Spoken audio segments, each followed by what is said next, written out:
আসসালামু আলাইকুম। ভোটের হিসেব পাল্টে দেবে এনসিপি অর্থাৎ জাতীয় নাগরিক পার্টি, সদ্য জন্ম নেওয়া যে রাজনৈতিক দল, ছাত্রদের গঠন করা রাজনৈতিক দল, সেই রাজনৈতিক দল এনসিপি যুগ্ম আহ্বায়ক বলেছেন অনিক রায়, যুগ্ম আহ্বায়ক অনিক রায় বলেছেন ভোটের হিসেব পাল্টে দেবে। বাংলাদেশে যে বিগত সময়ে ভোটের যে অবস্থা সেটাকে লক্ষ্য করেই তিনি এই কথা বলেছেন। তিনি একটি বেসরকারি টেলিভিশনের টক শোতে গিয়ে যে আলোচনা করেছেন সেই আলোচনার মধ্যে এই কথা উঠে এসেছে। জাতীয় নাগরিক পার্টির যুগ্ম আহ্বায়ক অনিক রায় তিনি বলেছেন, আমরা একটা ওয়েলফেয়ার কান্ট্রি বা ওয়েলফেয়ার মিশনের দিকে বাংলাদেশকে নিয়ে যেতে চাই।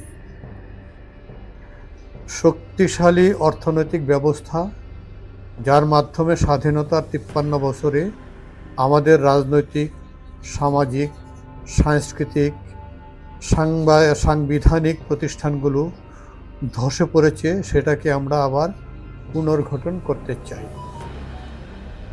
তার এই কথাগুলো খুবই গুরুত্ব বহন করে বলে আমি মনে করি। দেশের কথা ভেবে, দেশের মানুষের লাভের কথা মাথায় রেখে, প্রাণ প্রকৃতি পরিবেশের বিষয় চিন্তা করে তারা কিছু কর্মসূচি প্রণয়নের কথাও ভাবছেন, এমন কথাও তিনি বলেছেন টকশোতে। দলটির আত্মবিশ্বাস আছে, তার যে কথা সেই কথায় মনে হচ্ছে যে তাদের একটা আত্মবিশ্বাস আছে, দেশকে কল্যাণের দিকে এগিয়ে নিয়ে যেতে পারবে, সেই জন্য তারা কাজ করবে। এবং তাদের মধ্যে যদি এই আত্মবিশ্বাসটা থাকে এবং তাদের মধ্যে যদি ঐক্য থাকে, তাহলে তারা এই কাজটা করা সম্ভব বলে অনেকেই মনে করছেন। বিগত 53 বছরে দেশের অর্থনীতি, মানবিক মর্যাদা সহ বিভিন্ন ক্ষেত্রে যে জরাজীর্ণ অবস্থা সৃষ্টি হয়েছে, সেটা থেকে উত্তরণ ঘটাতে পারবে জাতীয় নাগরিক পার্টি।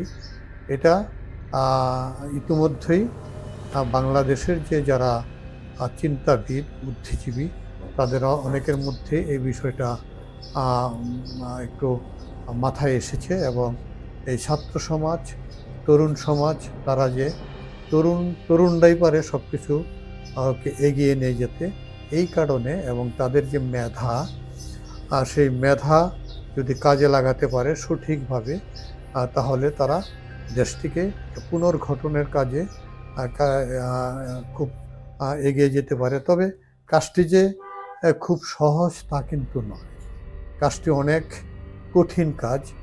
এই রাষ্ট্র পুনর্গঠন বিনির্মাণের ক্ষেত্রে যে কল্যাণকর যে কাজ করতে হবে, সেগুলোতে সফল হতে হলে লোভ, লালসা, স্বজনপ্রীতি মুক্ত থাকতে হবে। কিন্তু এটা কি পারবে? যে এই যে 217 জন সদস্য তাদের এই কমিটিতে, প্রাথমিকভাবে আরও পরবর্তীতে আরও অনেক সদস্য বাড়বে, তাদের মধ্যে এই লোভ, লালসা এবং স্বজনপ্রীতি, এটাকে তারা পরিহার করে দেশের পুনর্গঠনের কাজ করতে পারবে?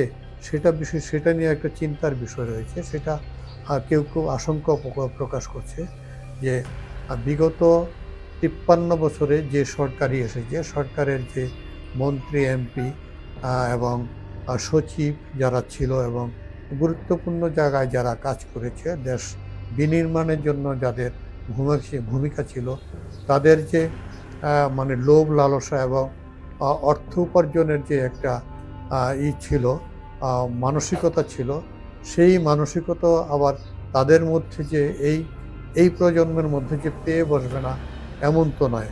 সেটা থেকে বিরত থাকা অবশ্যই আমরা আশা করব, সেই দিকে যাতে তারা ধাবিত না হয়। কারণ বাংলাদেশ, আধুনিক প্রজন্ম চেঞ্জ হয়েছে এবং এই নতুন প্রজন্মই বাংলাদেশকে গঠন করবে। সেই চিন্তা থেকেই তাদের প্রতি আমাদের বিশ্বাস বেড়ে যেতে পারে বা বেড়ে যাচ্ছে। যুগ্ম আহ্বায়ক মনে করেন যে ছাত্ররা জুলাই আগস্ট বিপ্লবে স্বৈরাচার শেখ হাসিনা সরকারের পতন ঘটাতে পেরেছে। স্বৈরাচার এত শক্তিশালী স্বৈরাচার ছিল বাংলাদেশে যে শেখ হাসিনা, তারই পতন ঘটাতে পেরেছে এই ছাত্ররা বৈষম্য বিরোধী ছাত্র আন্দোলন করে, এবং সেই ছাত্ররাই নাগরিক পার্টি করেছে। এবং এই নাগরিক পার্টি মানুষকে, দেশকে যে কিছু দেবে সেই ধারণা থেকেই, সেই ইচ্ছা থেকেই তারা মাঠে নেমেছে। এবং তারা যদি পারে, তারা এই এই এই ঐক্যকে ধরে রাখতে পারলে, এই মানসিকতাকে ধরে রাখতে পারলে রাষ্ট্রের সকল অনিয়ম, সকল জঞ্জাল দূর করতে পারবে, আমি অন্তত বিশ্বাস করি। তবে ভয়ও আছে।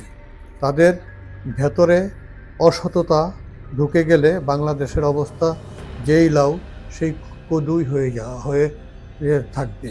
মানে যদি তাদের ভেতরে সততার অভাব দেখা দেয়, তাহলে যেই লাউ সেই কদুই হবে। আল্লাহ হাফেজ।